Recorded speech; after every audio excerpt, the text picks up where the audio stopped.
Deixa eu te fazer uma pergunta. Você já saiu de uma call de venda achando que poderia ter cobrado mais do seu cliente e de fato não cobrou por medo ou por talvez achar que você não daria conta de entregar tudo aquilo, né, que você merece, que você entende e de fato não saber precificar ao certo a sua mão de obra, o seu serviço? Cara, isso já aconteceu comigo algumas vezes.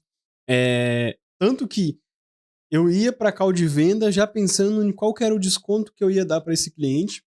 E eu saía de lá com a sensação de que eu poderia ter cobrado mais em vez de ter ficado pensando no desconto. E se eu tivesse ofertado 5, 6, 7 mil reais na prestação de serviço ali, eu teria conseguido fechar esse contrato, em vez de ter fechado contratos ali de 1.500 reais. E isso por muito tempo foi um grande impeditivo que eu tinha na minha mente do que cobrar dessas pessoas, de quanto cobrar e de quanto precificar. E entrando em várias mentorias e cursos afins, sempre a gente vem aquela ideia de padronização. Cara, padroniza seu preço que você consegue escolher há muito tempo e tudo mais. Padroniza seu preço que você consegue escalar, vamos dizer assim. E por muito tempo eu achava que isso era uma verdade absoluta. Eu tinha que padronizar o meu preço, porque os meus clientes iam se sentir lesados se eu cobrasse mais de A do que de B. Enfim, eu acho que isso é uma parada que ficou muito marcado na minha mente. Até eu aprender que o preço é uma história, entende? O preço é o que você coloca dentro da narrativa. É a sua vida que está colocando ali.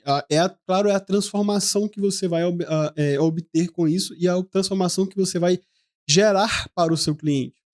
Vou trazer dois exemplos simples aqui. Eu tenho clientes que o ticket médio dele é 100 reais. Se eu cobrar 3 mil reais da minha prestação de serviço desse cliente de ticket médio de 100 reais, ele precisa de 30 consultas, né, 30 vendas no mês para pagar apenas a minha prestação de serviço. E tem clientes meus que cada consulta dele é 1.000 reais, então ele precisa de três. Olha só, uma pessoa ela precisa trabalhar 10 vezes mais do que a outra para conseguir ter o mesmo resultado. Né? Enquanto um atende 3 e tem os 30 mil, os 3 mil, a outra precisa atender 30 para ter os 3 mil. Quando você fala em vezes, até muito, mas são 27 trabalhos a mais, né, na agenda dessa pessoa que ela pode conseguir obter esse resultado. E Marildo, por que você está falando disso? Não porque o preço que eu tenho que cobrar de pessoas que têm um maior ticket tem que ser maior. Mas, se você pegar na ideologia de que se as pessoas ofertam o mesmo serviço, por que uma cobra 100 e a outra cobra 1.000? Qual que é a transformação? Qual que é a diferença que tem para a outra? O que uma consegue entregar de contar a história melhor do que a outra? E às vezes a gente se apega muito no que é barato é bom, né? Tipo assim, quando vai vender, a gente apega no que o que é barato é bom, mas quando vai comprar, você não importa hoje a sua condição financeira. Leve-se que você tenha, vamos supor, 10 mil reais para fazer essa compra. Quando você vai no supermercado, você vai ter que gastar de qualquer jeito esses 10 mil reais. Você vai comprar os itens mais baratos ou você vai comprar os itens medianos ou os mais caros? Eu não perguntei nem qual que é a qualidade dos itens, né? Nem falei aqui o tipo do item, o que que era. Só perguntei preço. In- Instintivamente a gente vai olhar os medianos e mais caros. A gente não quer os mais baratos porque os mais baratos é ruim.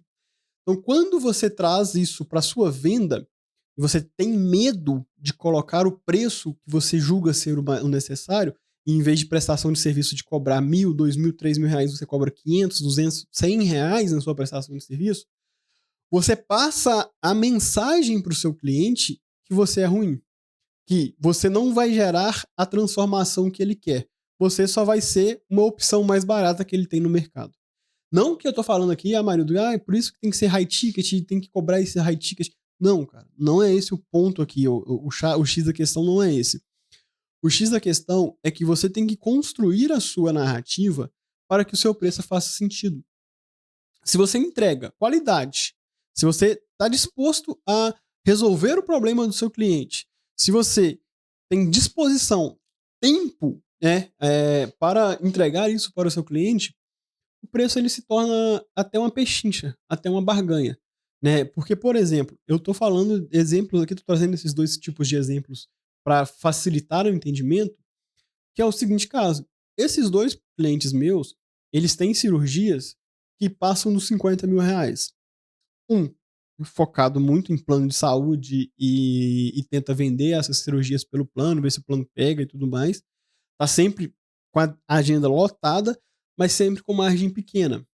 O outro, ele tem uma agenda mais tranquila, só que a margem dele é muito maior. Por quê? Porque só o investimento em anúncios e tudo mais já se paga nas consultas. E as cirurgias quase que saem em lucro líquido para ele. Então, quando você entende isso, você consegue colocar mais margem no mercado, no negócio, você tira aquela necessidade de querer vender para todo mundo. Você tira aquela necessidade de entrar numa call de venda com um pensamento de eu preciso vender para esse cara para pagar o boleto. E, cara, é bizarro. Quando você vai para uma call de venda com esse pensamento de que eu preciso vender, você não vende. A pessoa sente, ela fareja o desespero na sua conversa. Ela fareja o desespero, né? A gente até fala, o tubarão sente o cheiro do sangue no mar. E ela não vai fechar. E aí você vai desesperada e começa a fazer o quê? Para fechar essa pessoa? Não, e se eu te dar R$ 1.000 de desconto agora? Vamos supor que você tinha ofertado o seu produto por 3.000. Se eu te der R$ 1.000 de desconto agora, porra, tipo assim, a pessoa não ia fechar. Mas aí você já deu R$ 1.000 de desconto. 30% do seu orçamento foi embora. Que era praticamente a sua margem. Cara, olha o desespero que você tem colocado nessa questão, nesse meio aqui para fechar. Isso implica que nem que seu trabalho é ruim, né? Mas transmite para o seu cliente algo que ele não sente confiança. Então, quando a gente está falando que o preço é história, é nesse sentido que eu comecei a precificar melhor os meus produtos. Eu até coloquei um vídeo anterior sobre a minha esteira de produtos e tem tickets lá de 297 a de eterno, né? A depender do tipo que a pessoa precisa da minha consultoria e tudo mais.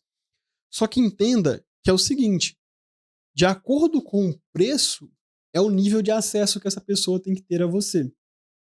Eu não posso dar uma mentoria individual para uma pessoa com o mesmo preço da pessoa que compra um curso, por exemplo. Eu não posso dar um tratamento especial para uma pessoa que me paga 5.000 da mesma pessoa que me paga 1.000, que é só para apertar botões no gerenciador de anúncios, por exemplo. Entenda que quando você aprende a contar a sua história e você entrega essa transformação para o seu cliente ou para os seus alunos, o seu preço ele vale, ele se paga. Então, quando eu entendi isso, e aí as pessoas vêm sempre falando assim, você tem que cobrar mais, né? Tem que ser high ticket. Pô, mas você vai para uma reunião com o seu cliente todo desmazelado. Cara, olha esse daqui, esse exemplo é muito bom. Esse exemplo é muito bom. Eu, fechando o meu casamento, eu tava fazendo degustações de buffet. E, cara, é caro. Porra, casamento é caro. Mas vamos lá. E nessas degustações de buffet, tinha dois buffets que a gente estava dentro do orçamento, boas referências, muitas coisas interessantes. Quando a gente foi em um, primeiro, ele remarcou 2 vezes com a gente. Olha só, remarcou 2 vezes. E no dia de ir lá fazer a degustação, ele queria remarcar de novo, só que como a gente já estava perto, ele fez tudo às pressas. Ele não se planejou, ele não se organizou e o preço dele era o mesmo preço do que o outro. E o outro, quando eu cheguei lá, fui muito bem atendido. Todos os pratos que eu queria estavam à disposição. Atendimento, assim, fora de série, no dia que foi marcado, no horário que foi marcado. E aí, qual os dois que eu fecharia? Mesmo preço. Entende? A questão aqui que eu tô falando da contação, de contar as histórias, não é só aumentar o seu preço e falar assim, vai ser caro, vai ser bom. Tem que ter uma narrativa e uma qualidade da entrega por trás. Acho que isso é o que muda muito o jogo das pessoas que estão empreendendo e tá vendendo serviços e vendendo cursos na internet. Tentar parar com essa manada de high ticket, porque tem que ter preços high ticket, sim, essas ancoragens de valor e tudo que você coloca. Mas entender que a sua qualidade na entrega é a sua história para poder cobrar um preço alto. E hoje o meu ticket médio ele é maior do que normalmente das agências, e graças a Deus as indicações estão vindo bem. as pessoas estão satisfeitas com o que eu tenho entregado e têm me indicado para outras pessoas. Eu acho que é esse o ponto. É dar qualidade na entrega, estar 100% presente para o seu cliente e saber cobrar um preço justo para que você não fique ali sempre na à margem das operações e não tenha lucro e não consiga sair dessa corrida de ratos.